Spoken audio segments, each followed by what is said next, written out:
right. Well, hopefully you enjoyed both of those videos and the idea that, again, Disgust probably has some pretty strong adaptive quality to it, right? Where, um, there are some universals that everybody finds disgusting, and then there's some learned components to it. A person who doesn't like broccoli, part of it is probably innate. I don't know if you guys are familiar with, differences in people's actual taste buds. Maybe when you were in high school, you had the opportunity to put a piece of paper on your tongue that some people tasted as very bitter and other people didn't taste at all. Some people are what we call super tasters, and even just a hint of bitterness activates their bitter receptors, and so broccoli tastes aversive to them. There are other tastes like that too, like coriander or cilantro, whichever way you want to call it. For some people, it activates receptors on their tongue that makes it taste almost like dirty dishwater to them. Other people don't have those receptors, and so it tastes grassy and pleasant. Um, there's another type of, a lot of you probably took the first test that I mentioned where it just tastes like kind of like bug spray. If you put that piece of paper, if you can taste it, it tastes kind of like bug spray. For some reason, that's my comparison. There's an additional taste tester that you can do. I teach sensation and perception whenever I can, and so I ordered these pieces of paper that you can do these tests with, and I can taste the one that tastes like bug spray. So I thought I was a super taster, and I've always wondered why my husband doesn't like a lot of the same things that I do, because both of us taste that paper. So I thought we had similar taste reactions, and so I had bought this kit that had a second paper in it that I've never tasted before, and I didn't taste anything, and my husband did. And he had a really strong reaction to it. And he said, no, it's just complete bitterness. It tastes terrible. And nobody else could taste it in the group. It was me and the two kids, my mom and my son-in-law. And nobody else could taste the one that my husband could taste. And so now I feel a little bit bad that I've been kind of getting on his case about thinking that certain things that I like are disgusting. um, I'm like, sweet pie, it's not disgusting. It's a Brussels sprout. Like, it's not technically disgusting. Um, like, it's wholesome, it's fine. But he's like, no, no, no, it's awful. I can't eat those. So I've kind of given him a hard time about some things. And now that I've seen that he literally can taste something that I can't taste, I have a little bit less judgment towards him. I also, through the paper, I found out that this might explain why I like black licorice and other people don't, because I have um, the confluence of liking the bitter part that's there in the black licorice. I like that, and I don't have the part that makes it aversive. And my husband has both of those. So um, everybody else thinks I'm crazy for eating black licorice. So I must just have like an unusual. Anybody who likes black licorice, let's get a hey hey out of you, right? Because it's like everybody thinks you're crazy for liking black licorice. Like there's something physically wrong with you. So some of it's probably innate, some of it's probably biological. It's individual differences. Some of it certainly we've learned. By watching other people's reactions and things like that, we've learned, okay, that's disgusting. And so like we don't eat bugs and other cultures do, and we think it's disgusting, but it's not inherently disgusting. It is disgusting because that's how we see it. Um, I haven't eaten any bugs, so don't take that as a like, oh, it's not disgusting. Like, I know it's not disgusting. No, I conceptually get that it's not inherently disgusting because some people eat them. I haven't personally eaten them. On this one, this is kind of an interesting one, right? Because you've got, this implication for how we react to outsiders, and how, conservative voters may be more likely to display disgust than non-conservative voters. Something that's important to note is that in disgust scales, they have like these moral questions. You probably noticed that there was the one about homosexual behaviors on the one that I gave you. These disgust scales all have a component that's a moral disgust thing, and that oftentimes goes along with being aligned with religious perspectives of any kind. And so the disgust that people are expressing may not be political disgust. It might be more about their upbringing with regard to their training about what's disgusting. Um, so it's important to keep in mind that there are overlaps between like religious affiliation and political affiliation, and so probably disgust is driving both of those things, right? Um, Now, the thing is, as I was watching these two videos, I was like, I almost felt like it was a call to action to not be the kind of person who would display disgust about other people or the people's behaviors or things like that. And I think that's a tricky thing, right? Because if it's something innate, right, like that you are predisposed to taste things in certain ways or to think about things in certain ways, it would be very hard to overcome that, right? Like that's probably something that would be a really steep uphill battle to change your mind about. Like I cannot convince my husband to eat a Brussels sprout. It doesn't matter. Um, on the other hand, it seems like when you're talking about social issues that it would be easy to say, oh gosh, I maybe have this knee-jerk reaction to behave in a certain way, but I can overcome that. And I know that that's wrong. And I should actually show moral disgust towards my attitude rather than towards the people. But this Psychology and Politics of Disgust was recorded in 2016. And I was thinking through, as I was watching it to prepare for this class, I was thinking the whole time,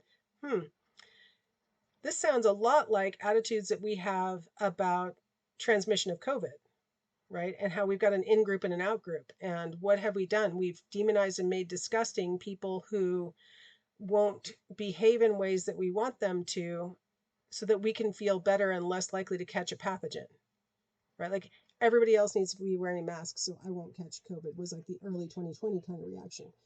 Everybody needs to be vaccinated so I don't have to worry about catching COVID, right? And anybody who didn't want to wear a mask or anybody who didn't want to get vaccinated, they were viewed as like disgusting and deserving of our moral outrage.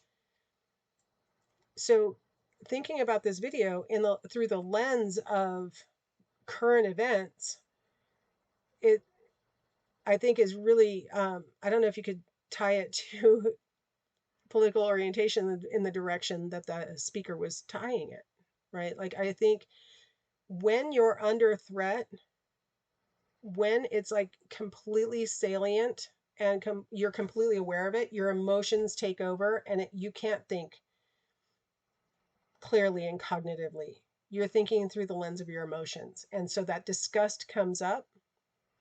And then you tell yourself as the observer that your disgust is warranted, like that it makes sense. It's justified. It's righteous to hold disgust for people who would act like that or do that.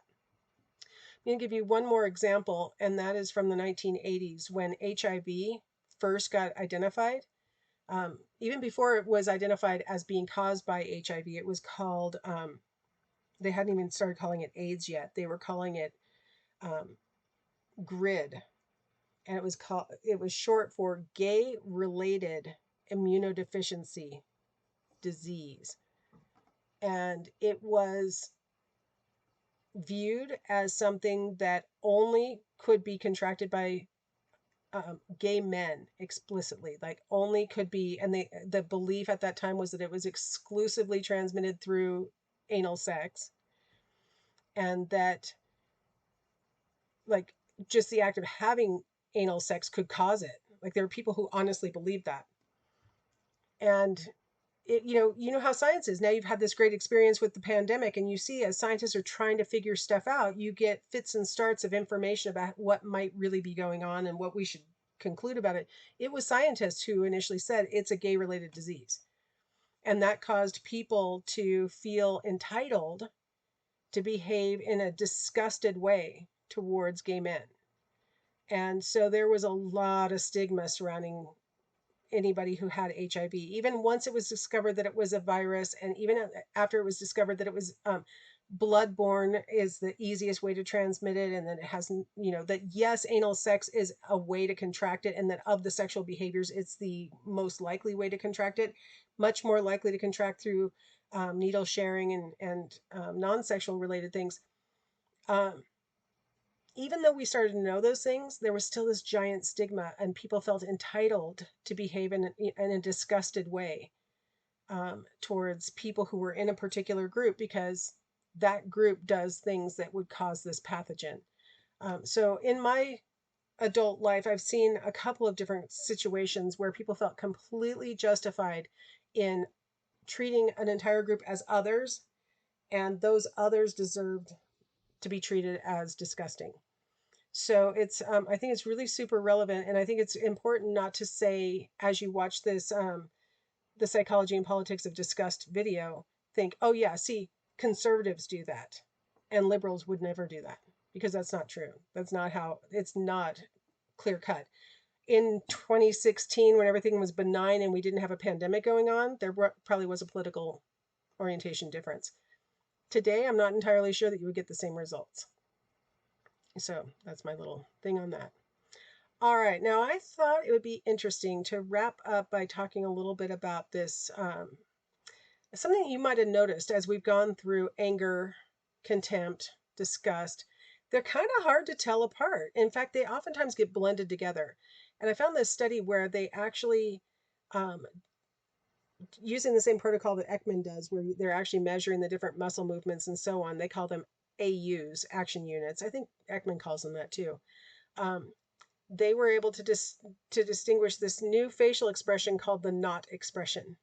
And this facial expression is independent of the language that you speak. They tested people who spoke English, Spanish, Mandarin Chinese, American Sign Language.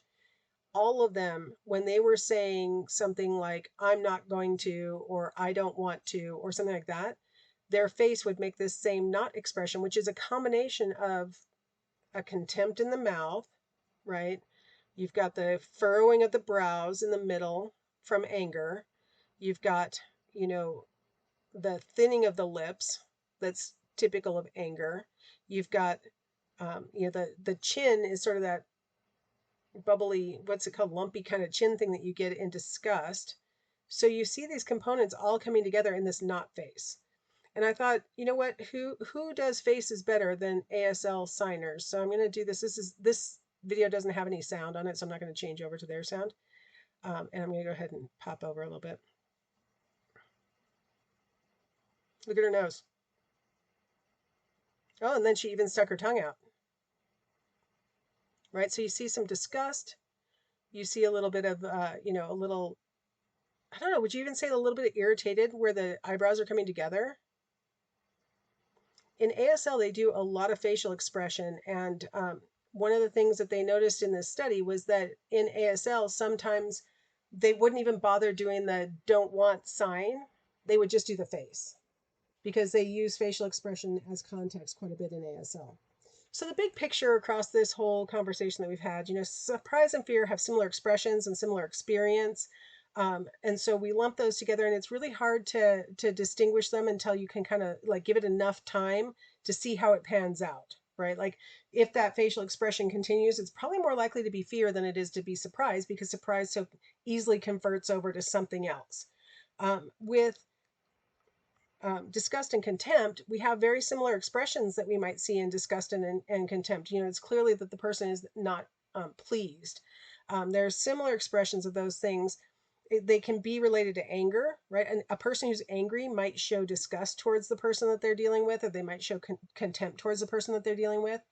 And these emotions can foster prejudicial attitudes, right? Like if I feel entitled to feel disgust towards somebody, or I feel entitled to treat somebody contemptuously, it may cause me to judge them as less, as deserving of my bad treatment or my bad attitude.